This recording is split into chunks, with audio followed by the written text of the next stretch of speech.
സമർപ്പിക്കുന്നവരായിരിക്കാം.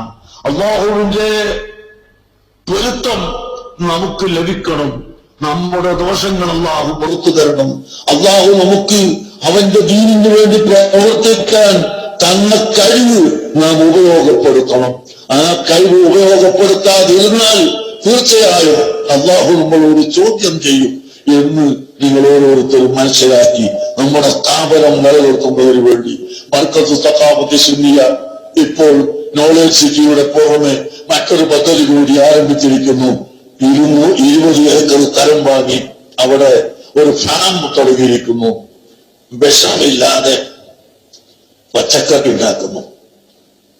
വിഷമൊന്നുമില്ലാതെ ജൈവ വളർത്തിട്ട് നല്ല പച്ചക്കറി ഉണ്ടാക്കി ഇപ്പൊ ഇവിടെ കൂട്ടാൻ തുടങ്ങി.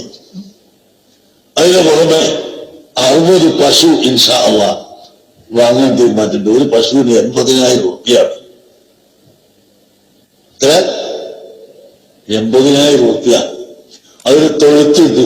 ആ പശുവിന് കെട്ടുന്ന തൊഴുത്ത്, ആര, അതൊക്കെ ഉണ്ട്. ഇനി ഒരു മെഷീനുണ്ട്. ആ മെഷീനാണ് പശുവിനെ കറക്കല്. ആ മെഷീൻ കൊണ്ടാണ് പശുവിനെ കുളിപ്പിക്കല്.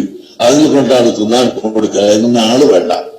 ആകെ 1-2 ആളുണ്ടായാല് ഈ 60 പശുവിനെ പോറ്റാനും കുളിപ്പിക്കാനും പാലിൽ നടക്കാനും എല്ലാം കഴിയും. എന്താ അതിന് പൈസ എന്ന മോശാചീറ, ഉക്രാചീറ, ഇവിടെ ഇതിനൊക്കെ ഓരോ പശുവിനെ ഏറ്റെടുത്തിട്ടുണ്ട്.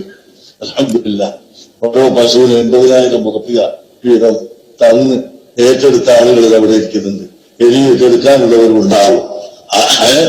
നമ്മളെ ഒരു ദിവസം എത്ര പാല് വേണം, എത്ര പഴം വേണം, എത്ര പച്ചക്കറി വേണം, എത്ര അരി വേണം, ഇതൊക്കെ കണക്ക് നേരത്തെ നിങ്ങൾ കേട്ടിട്ടുണ്ടാവും.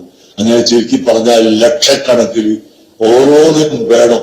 അത് തന്നെ നല്ല വിഷമില്ലാത്ത ശുദ്ധിയുള്ള സാധനം ആവാൻ കൂടി ശ്രദ്ധിച്ചുകൊണ്ട് ഒരു ഫാം. ഇനിയിപ്പോ 20 ഏക്കർ. അവിടെ പുലിയൊന്നുമില്ല, അവിടെ പശുവാണത്. ഇനി പശുവിനെ കാണുമ്പോൾ ഇത് പശു അല്ലാന്ന് പറയുമോ? അല്ലാഹു വേണം. പശു അല്ല പിന്നെ മൂരിയാന്ന് പറയുമോ? എനിക്കറിയില്ല. ഇത് പശുക്കളാണ് തകര് പറയുന്നത്. അല്ലാഹു തആല തൗഫീഖ് ചെയ്യട്ടെ. അല്ലാഹു തആല നമുക്ക് റഹ്മത്ത് ചെയ്തു തരട്ടെ.